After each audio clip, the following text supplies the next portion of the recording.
तत्वों से मिलकर शरीर बना है। और जब हम मरते हैं तो ये 5 तत्व कहाँ चले जाते हैं? ये 5 तत्व पांचों में ही मिल जाते हैं। भाई मिट्टी का बना घड़ा, मिट्टी का बना घड़ा जब वो फूटेगा तो कहाँ मिलेगा? मिट्टी में मिल जाएगा, स्वाभाविक सी बात है।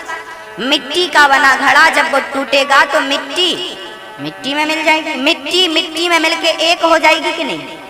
एक हो जाएगी।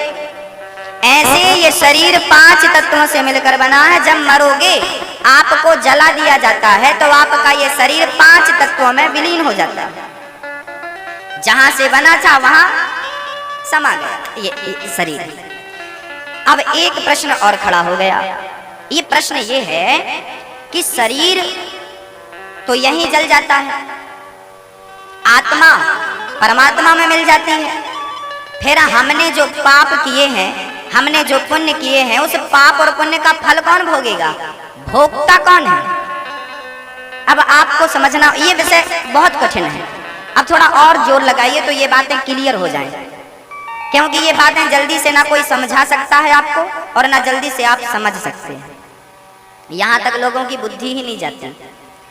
अब ये बताइए कि हमने इन हाथों से किसी को दान कर दिया तो पुण्य हो गया, किसी की सेवा कर दी पुण्य हो गया, इन हाथों से किसी का गला दबा दिया पाप हो गया। शरीर ही पुण्य और पाप करने वाला है। पुण्य और पाप किससे होता है? शरीर से। पर शरीर तो यहीं जल जाता है साहब, तो फिर भोगेगा कौन? गुरु जी कहते हैं 28 प्रकार के नरक हैं। अभी मैं बतलाऊंगा। 28 प्रकार के नरकों का वर्णन है भागवत में, ग्रंथों में। रौरव नरक, महारौरव नरक, अंध्र, तामिश्र, ऐसे 28 नरक हैं। आवाज आ रही है आपको? पीछे आ रही है आवाज? मैया आपको आ रही है? हाँ। 28 प्रकार के नरक होते हैं। तो शरीर तो यहीं जल के भस्म हो जाएगा, आत्मा परमात्मा में मिल जाएगी। फिर ये बताओ नरक कौन जाएगा? नरक कौन जाता है? स्वर्ग कौन जाता है? कौन जाता? कुछ जानकारी है आपको? कौन जाता है? स्वर्ग और नरक का भोक्ता कौन है? हाँ मैया, आप नहीं बोलती हो कुछ। कौन है मैया? आत्मा। आत्मा नरक नहीं जाती। आत्मा तो परमात्मा का प्रतिबिंब है, वो तो परमात्मा में समा गई। यहाँ से आप मरे, हम मरे, आत्मा जाके परमात्मा में समा गई, छुट्टी। अब शरीर तो यही मर जाता है, आप लोग देखते हैं यही जल जाता है।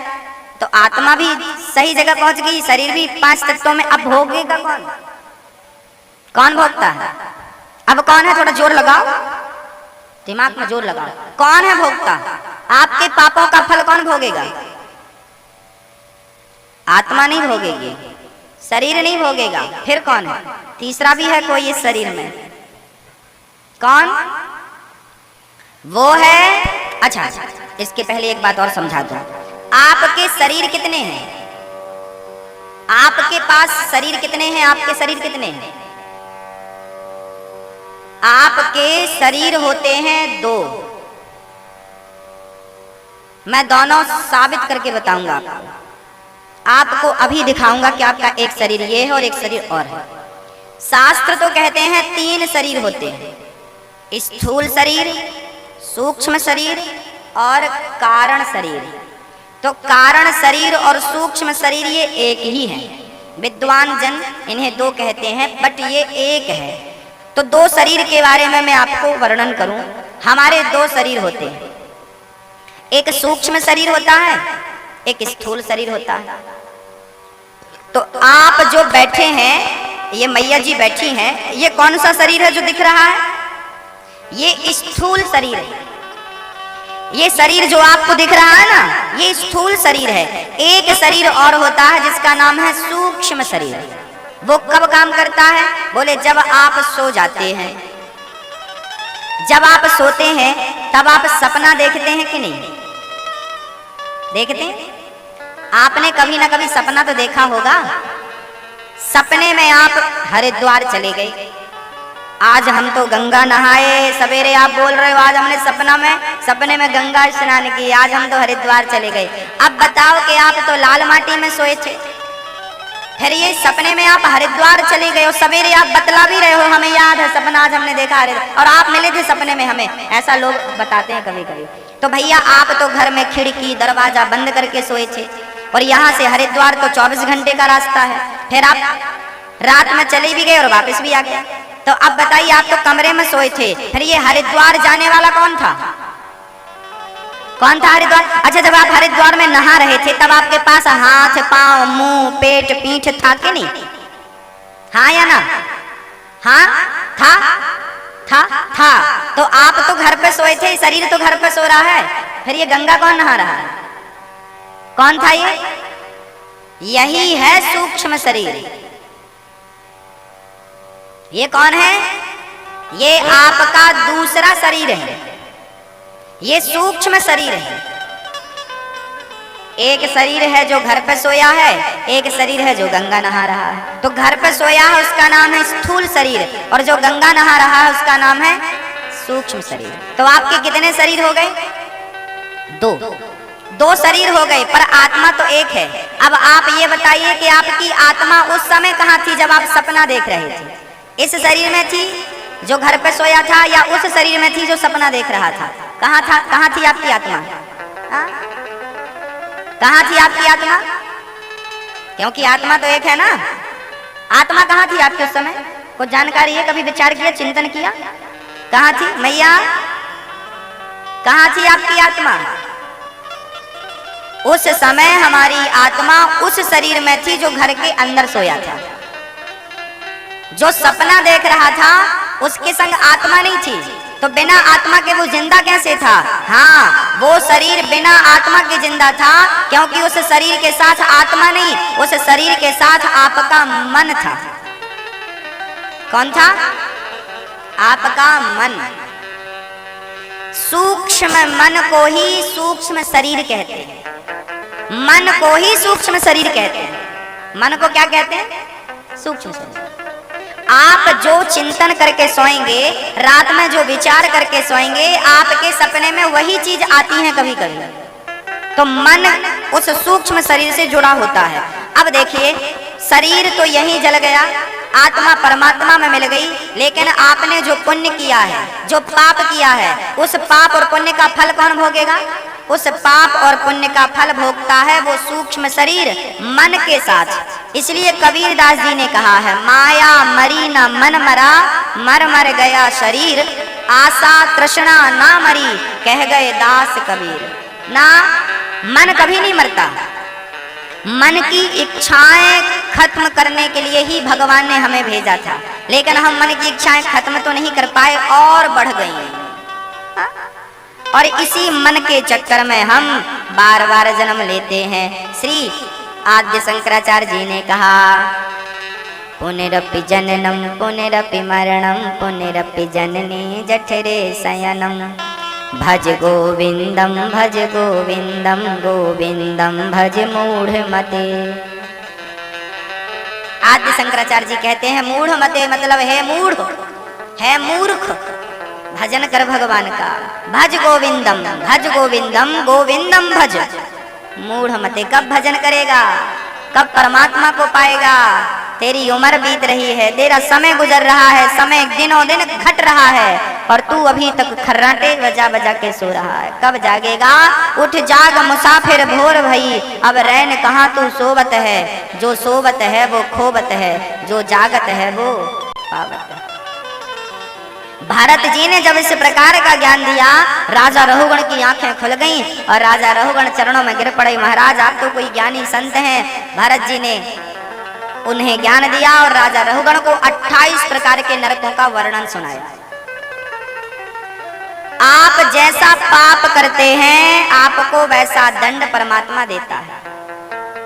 सर्दी हो गई है तो दवाई दूसरी मिलेगी, खांसी हो गई है तो दवाई दूसरी मिलेगी, मलेरिया हो गया है तो दवाई दूसरी मिलेगी, घाव हो गया है, फोड़ा हो गया है तो दवाई दूसरी मिलेगी। खांसी वाली दवाई मलेरिया में थोड़ी दी जाती है।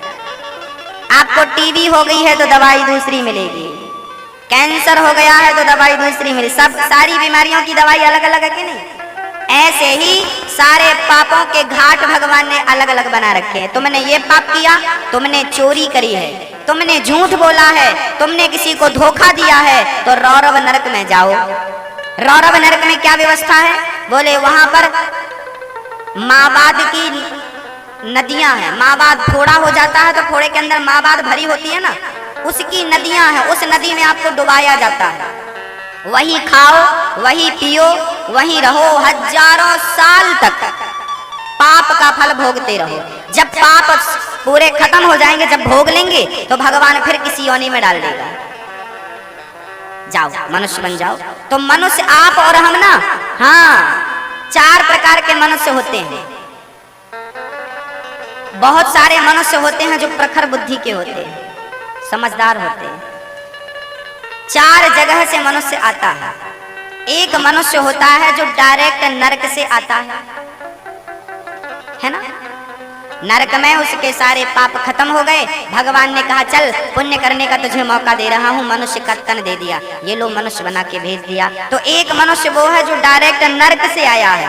ये आदमी ना बड़ा चिड़चिड़ा होता है, बात बात में गुस्सा करता है।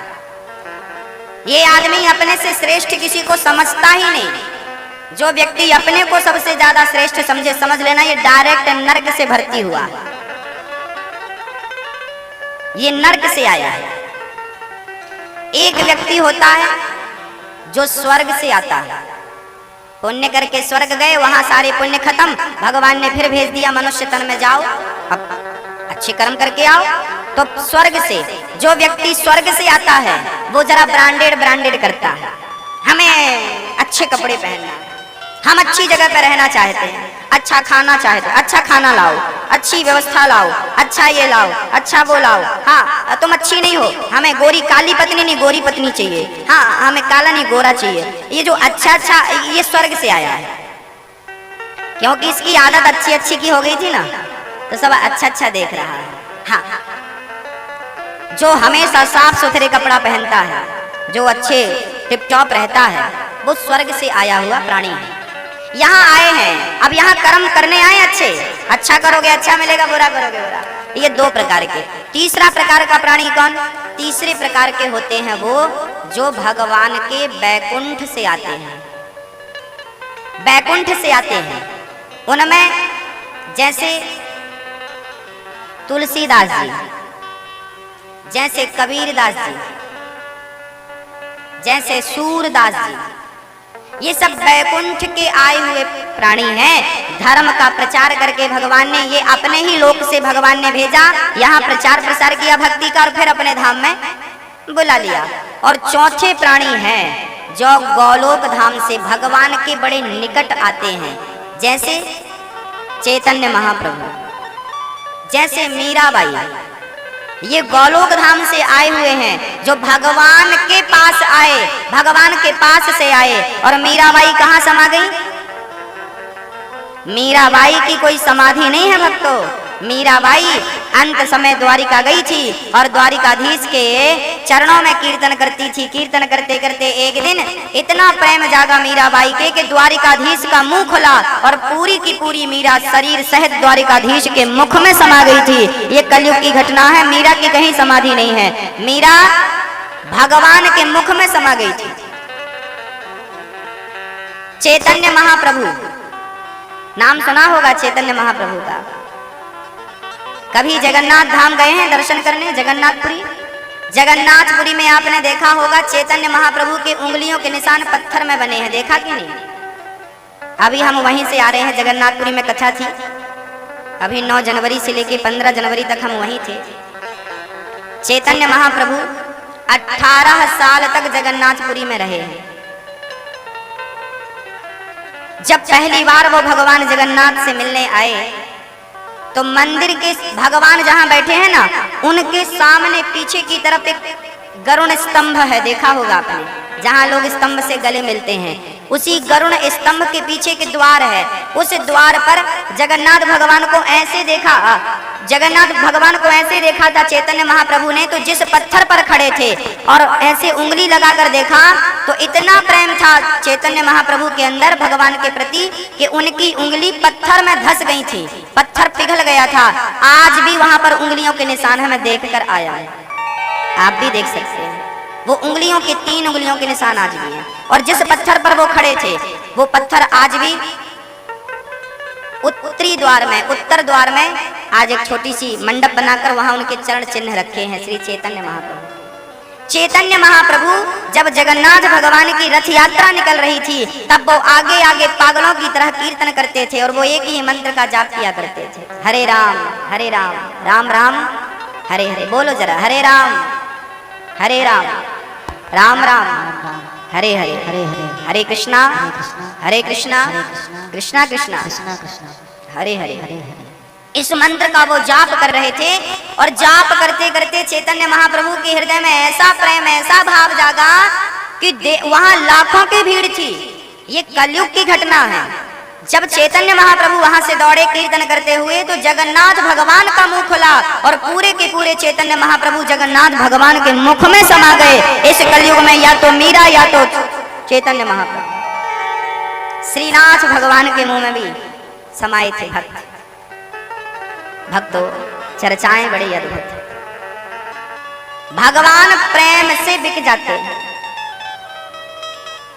तो ये है वो जो गोलोक धाम से आए हैं, निज धाम से आए हैं भगवान के।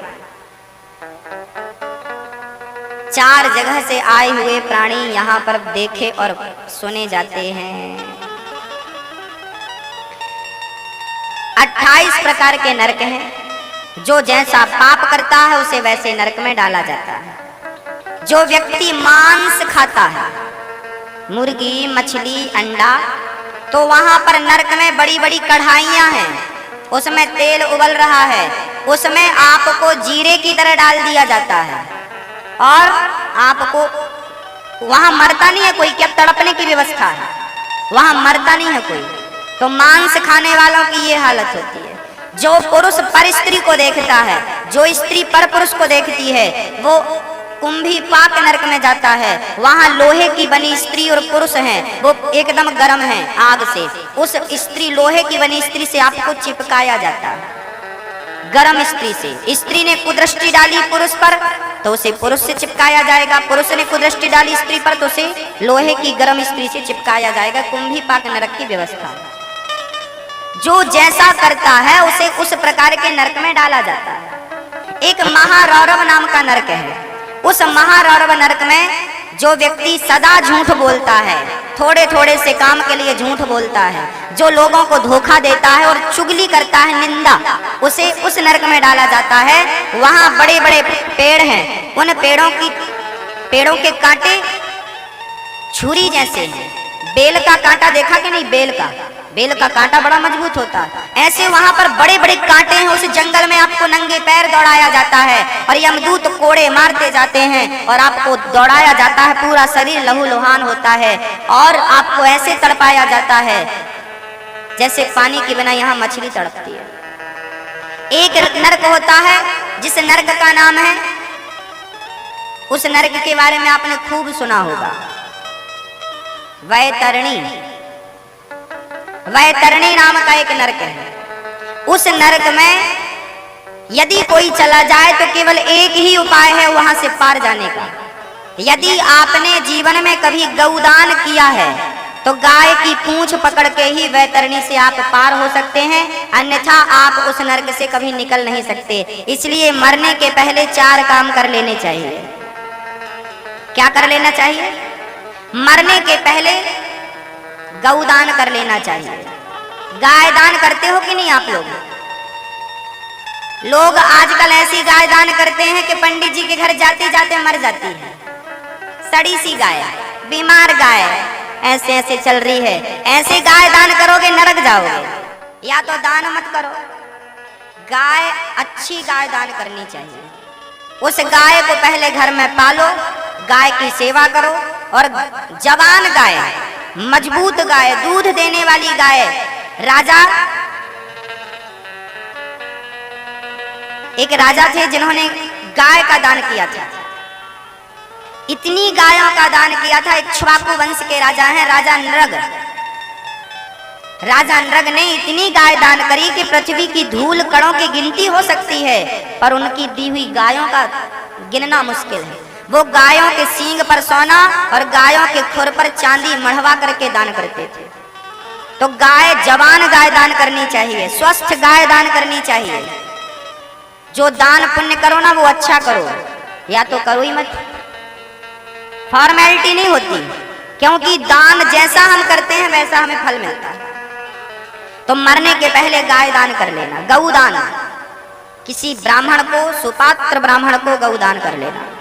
दूसरा काम, मरने के पहले बेटी का कन्यादान कर लेना। यदि आपके बेटी नहीं है तो किसी और की बेटी को आप अपनी मानकर कन्यादान जरूर करना चाहिए। कन्यादानम महादानम। कन्यादान नहीं किया आपने तो अगले जन्म में आपको आपकी मां मिलेगी नहीं, पैदा आपको करते ही मर जाएगी। ना तो आपको माँ का प्यार मिलेगा, ना तो आपको बहन का प्यार मिलेगा। और कुछ लोगों की बुढ़ापे तक शादी भी नहीं होती। ये वही लोग हैं जिनको जबरदस्ती बाबा बनना पड़ता है। ये वही लोग हैं जिन्होंने कभी कन्यादान नहीं किया। इनकी किस्मत में लड़कियां नहीं होती, इनकी किस्मत में स्त्रियां नहीं होती, क्योंकि इन्होंने कभी दान नहीं किया। इसलिए कन्यादान जरूरी है, गौदान, कन्यादान। तीसरा काम, मरने के पहले अन्नदान और जलदान जरूर करना। क्या करना? किसी प्यासे को पानी और किसी भूखे को अन्नदान जरूर करना, जलदान और अन्नदान। और मरने के पहले चौथा काम, भागवत जरूर सुनना 7 दिनों की।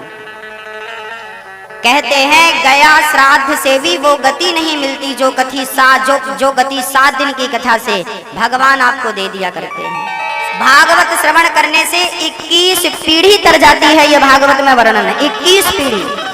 7 पीढ़ी आने वाली, 7 पीढ़ी पिछली और 7 पीढ़ी मातृ पक्ष की। ये 21 पीढ़ी तारने का काम भागवत जी का है। सामर्थ्यता है तो भागवत जरूर सुननी चाहिए, भागवत जरूर करवानी चाहिए। लोगों के पास पैसों की कमी नहीं है, पैसा बहुत है पर दिल छोटा है, इसलिए अटैक जल्दी आता है।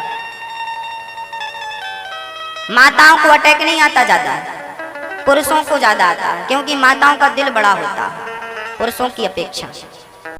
इसलिए 4 काम, पहला काम गौदान, दूसरा काम कन्यादान, तीसरा काम अन्नदान, चौथा काम भागवत सप्ताह श्रवण करो और मरते समय भगवान का नाम लेते लेते प्राण त्यागो। यही मानव तन की सार्थकता है। राजा परीक्षित डर गए, महाराज 28 नरक में से हमसे कोई ना कोई पाप तो बन गया है, अब हमें तो नरक जाना पड़ेगा। अब बताओ उपाय क्या है? अब नरक ना जाना पड़े। देखो भाई, आप हो या हम हो, भाई हमसे और आपसे जाने अनजाने में कोई ना कोई पाप तो हो ही गया। ना तो आप बचे हैं ना तो हम बचे हैं। कोई जानबूझकर पाप नहीं करता तो धोखे से हो जाता है। अब भाई पाप हुआ है तो नरक तो जाना पड़ेगा।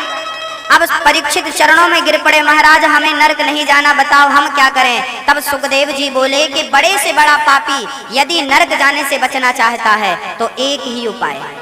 क्या उपाय है महाराज, जल्दी बताओ? बोले कलयुग में भगवान नाम का आश्रय ले लो, कीर्तन कर लो, नाम जप लो, आपके पापों को माफ करके परमात्मा अपने धाम बुला लेगा और आप नरक नहीं जाएंगे। अजामिल नाम का एक ब्राह्मण था। कान्य कुब्जे ध्वजः कश्चित् दासी पति रजामिलः नाम्नः नष्टि सदाचारो दास्याः संसर्गे दोषितः। अजामिल नाम का एक ब्राह्मण था, जाति का ब्राह्मण था, पर एक स्त्री से प्रेम कर लिया। वो नारी वैश्या थी, उससे प्रेम कर लिया तो उसका सदाचार नष्ट हो गया और वो उस नारी के संग रहने लगा। 9 बच्चे पैदा हुए अजामिल के। चोरी करता, जुआ खेलता, सारे गंदे काम अजामिल करने लगा। एक दिन गांव में कुछ महात्मा आए। महात्माओं ने कहा भैया बड़ी भूख लगी है, कोई अच्छे आदमी का घर बताओ। तो गांव के बच्चों ने अजामिल का घर बताया। बाबा जी वहां तुम्हारी बढ़िया खातिरदारी होगी, जाओ। सारे साधु संत अजामिल के घर पहुंच गए।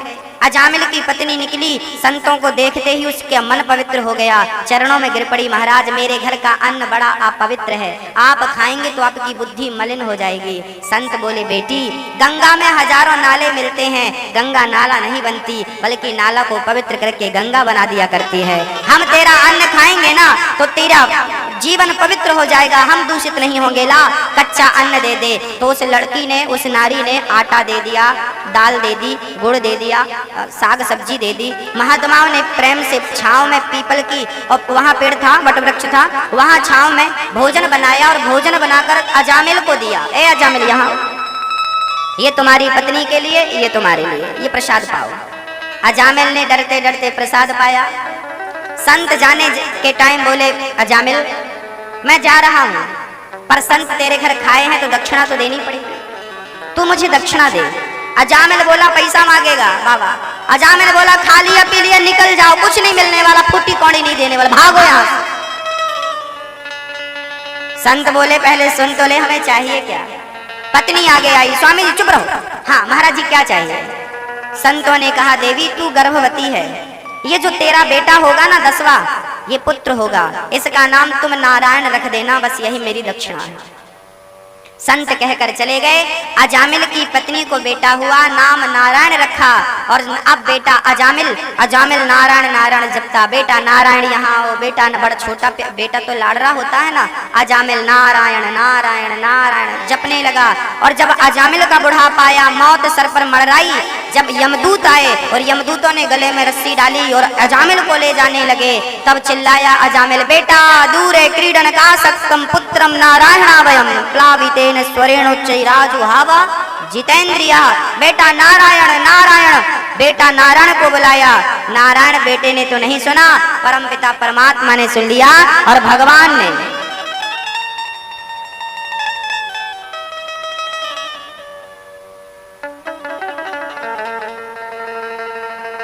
नारायण नारायण कह करके जब प्राण त्यागे अजामिल ने, तो भैया अजामिल के लिए विमान आ गए। भगवान के गणों ने, पार्षद गण विमान लेकर आए।